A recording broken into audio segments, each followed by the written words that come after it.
ಗೌರವ ನಗರದ ಎಚ್ಎನ್ ಕಲಾ ಭವನದಲ್ಲಿ ತಾಲೂಕು ಆಡಳಿತ ನಗರಸಭೆಯ ವತಿಯಿಂದ ಆಯೋಜಿಸಲಾಗಿದ್ದ ಗೌರಿಬಿದನೂರು ತಾಲೂಕು ಇತಿಹಾಸ ಮತ್ತು ಗೌರಿಬಿದನೂರು ತಾಲೂಕು ಶಾಸನಗಳು ಪುಸ್ತಕ ಬಿಡುಗಡೆ ಸಮಾರಂಭದಲ್ಲಿ ಭಾಗವಹಿಸಿದ್ದ ಜನಪ್ರಿಯ ಶಾಸಕರಾದ ಕೆಎಚ್ ಪುಟ್ಟಸ್ವಾಮಿ ಗೌಡರು.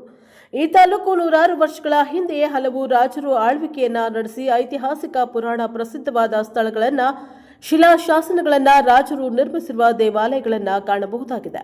ಈ ರೀತಿಯ ಇತಿಹಾಸವನ್ನ ಹೊಂದಿರುವ ಗೌರಿಬಿದನೂರು ತಾಲೂಕಿನ ಇತಿಹಾಸವನ್ನ ಒಂದೆಡೆ ಚಿತ್ರಿಸಿ ರಚಿಸಿ ಸಾರ್ವಜನಿಕರಿಗೆ ಇತಿಹಾಸ ತಿಳಿಸಲು ರಚಿಸಿರುವ ಈ ಕೃತಿಗಳ ಲೋಕಾರ್ಪಣೆ ಕಾರ್ಯಕ್ರಮದಲ್ಲಿ ಭಾಗಿಯಾಗಿರುವುದು ಸಂತಸದ ಸುದಿನವೆಂದು ತಿಳಿಸಿ ತಾಲೂಕಿನ ಜನತೆಯು ಈ ಪುಸ್ತಕಗಳನ್ನು ಓದುವ ಮೂಲಕ ತಾಲೂಕಿನ ಇತಿಹಾಸವನ್ನ ಅರಿತುಕೊಳ್ಳಬೇಕೆಂದು ತಿಳಿಸಿದ್ದಾರೆ.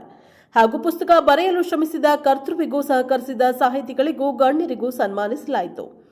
ಸಾಹಿತಿಗಳು, ಇತಿಹಾಸ ತಜ್ಞರು, ಅಧಿಕಾರಿ ವರ್ಗದವರು, ಹಲವಾರು ಗಣ್ಯರು, ಕೆಎಚ್ಪಿ ಬಣದ ಪ್ರಮುಖ ಮುಖಂಡರುಗಳು, ಚುನಾಯಿತ ಜನಪ್ರತಿನಿಧಿಗಳು, ಸಾರ್ವಜನಿಕರುಗಳು ಉಪಸ್ಥಿತರಿದ್ದರು.